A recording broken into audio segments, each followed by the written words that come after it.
आजमगढ़ में जमकर बरसे सीएम योगी, कहा बिना भेदभाव किए बगैर आजमगढ़ का किया विकास। आपको बता दें कि आजमगढ़ में 3 नगरपालिका और 13 नगर पंचायत के लिए दूसरे चरण यानी 11 मई को मतदान होना है। बुधवार को प्रदेश के मुख्यमंत्री योगी आदित्यनाथ चुनावी जनसभा को संबोधित करने आजमगढ़ के एसकेपी इंटर कॉलेज के मैदान पर आए। उन्होंने समाजवादी पार्टी पर जमकर हमला बोला। सीएम योगी ने कहा कि आजमगढ़ के युवाओं में पहले अपनी पहचान का संकट था, अब यही युवा जिले से निकलकर महानगरों में जाकर नाम रोशन कर रहे हैं। उन्होंने कहा कि बिना भेदभाव किए बगैर आजमगढ़ का विकास हो रहा है। एएचएन न्यूज के लिए के सिंह के साथ शैलेंद्र शर्मा की रिपोर्ट।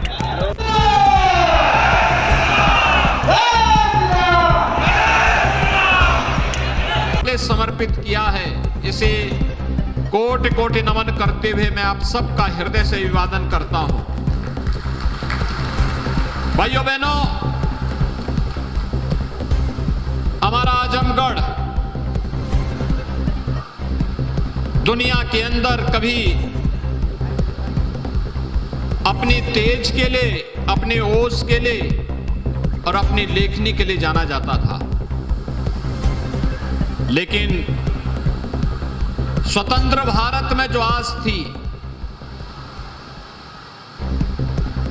देश की आजादी के लिए कुंवर वीर सिंह के नेतृत्व में और अन्य क्रांतिकारियों के नेतृत्व में अंग्रेजों के खिलाफ जो लड़ाई लड़ी गई थी, उस लड़ाई का उद्देश्य ही था कि हमारा देश स्वतंत्र हो, हमारी अपनी सत्ता हो, विकास की प्रक्रिया के साथ पूरी व्यवस्था को जोड़ा जाए, बिना भेदभाव के शासन की योजना का लाभ हर नागरिक तक पहुंचाया जाए। लेकिन यह जनपद उससे एकदम विपरीत दिशा में गया। जिन लोगों के हाथों में सत्ता की बागडोर आई, उन लोगों ने आजमगढ़ का दोहन किया। कलम का स्थान यहां पे कुछ लोगों ने कट्टा देने का प्रयास किया और यहां के युवाओं के हाथों में भी कुछ लोगों ने तमंचे पकड़वाने का कार्य किया था। भाइयों बहनों, आज आजमगढ़ जो पहले 17 के पहले पहचान के लिए मोहताज था, याद करिए, आजमगढ़ के नाम पे कोई लोग होटल और धर्मशाला की बात, घर में किराएदार की बात तो दूर, होटल और धर्मशाला में भी कमरा नहीं मिलता था। ये स्थिति बन गई थी। पहचान का एक घोर संकट जिन लोगों ने खड़ा किया था, उससे मुक्त करते हुए आज तो आजमगढ़ पूर्वांचल एक्सप्रेसवे के साथ जुड़ चुका है और पूर्वांचल एक्सप्रेसवे से 3 घंटे में इस दूरी को तय किया जा सकता है। प्रदेश की राजधानी लखनऊ की दूरी आजमगढ़ से। एयरपोर्ट यहीं पे बन रहा है और अब कट्टा नहीं, कलम के लिए महाराज सुहेलदेव के नाम पर विश्वविद्यालय भी यहां प्रारंभ हो चुका है। बहुत शीघ्र उसके प्रशासनिक भवन का उद्घाटन भी होने जा रहा है। अभी पिछले दिनों हम आए थे, माननीय गृह मंत्री जी को साथ में लेकर के आए थे।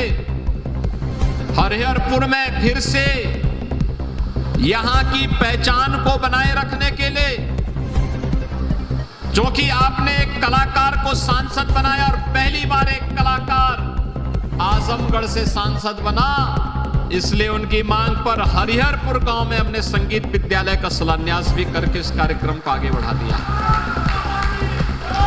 भाइयों बहनों, यह इसलिए जैसे आजमगढ़ को उसकी पहचान मिल सके, यह जनपद फिर से अपने गौरवशाली अतीत के लिए जाना जा सके। आप याद करिए, 9 वर्ष पहले देश के अंदर भी यही स्थिति थी। दुनिया के अंदर भारत की कोई साख नहीं बची थी। भारत का व्यक्ति जब दुनिया के किसी देश में जाता था, शक की निगाहों से देखा जाता था, कोई सम्मान नहीं था।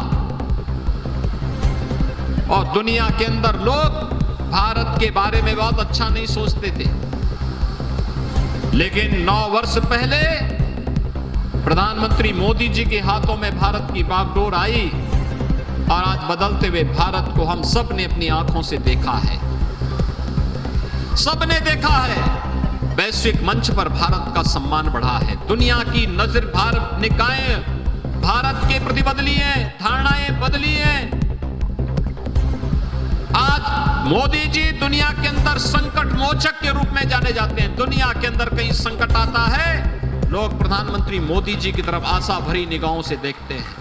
अभी आपने देखा होगा सूडान में 2 जनरल आपस में टकरा गए, भीषण खून खराबा हो रहा है। इससे पहले दुनिया कोई और उपाय करती, प्रधानमंत्री मोदी जी ने भारतीय नागरिकों को सुरक्षित निकालने की पूरी व्यवस्था कर दी और आपके आजमगढ़ से भी जुड़े हुए कुछ लोग सूडान से सुरक्षित वापस आ गए हैं। अब तो उत्सव है, कहीं दीपोत्सव, कहीं देव दीपावली का उत्सव, कहीं रंगोत्सव। और मैं तो देखता हूं, जब भी मैं आजमगढ़ आता हूं, आजमगढ़ वासियों को निरोवा का गाना सुनने को मिले, इसलिए इंद्र भगवान भी कृपा करने लगते हैं।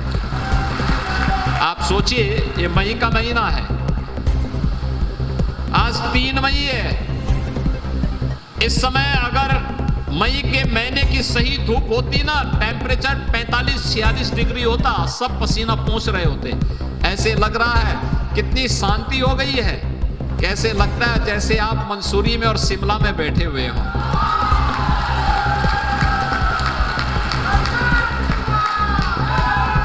यानी ईश्वर भी कृपा कर रहा है, प्रकृति भी आपका साथ दे रही है। और इसलिए भाइयों बहनों, आज मैं आया हूं आपसे अपील करने के लिए, ये जो कुछ भी आज परिवर्तन देखने को मिला है, ये डबल इंजन सरकार का करिश्मा है। डबल इंजन सरकार एक साथ डबल स्पीड के साथ कार्य कर रही है। आज आजमगढ़ को जोड़ने के लिए जितनी सड़कें हैं, गोरखपुर को, वाराणसी को, प्रयागराज को, ये सभी लखनऊ को जोड़ने वाले 4 लेन की बेहतरीन कनेक्टिविटी हो गई है। आजमगढ़ अब लोग, कोई आएगा तो पहचान भी नहीं पाएगा। 5 साल पहले कोई आया होगा और 5 साल के बाद आएगा तो आजमगढ़ को पहचान भी नहीं पाएगा।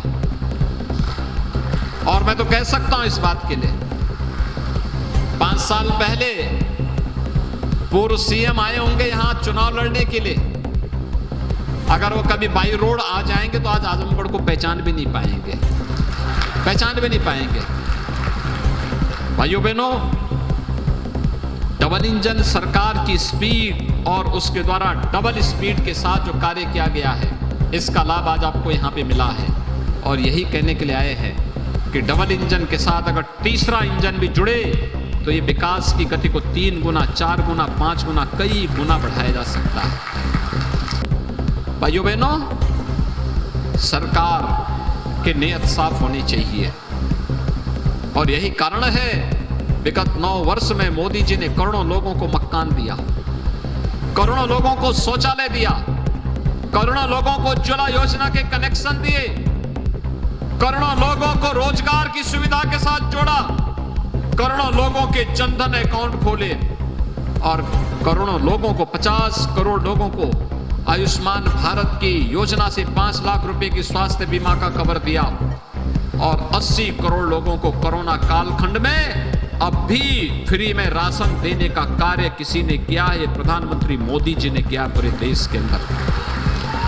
क्या किसी की जाति देखी गई, किसी का मत और मजहब देखा गया? नहीं, विकास सबका, तुष्टीकरण किसी का नहीं।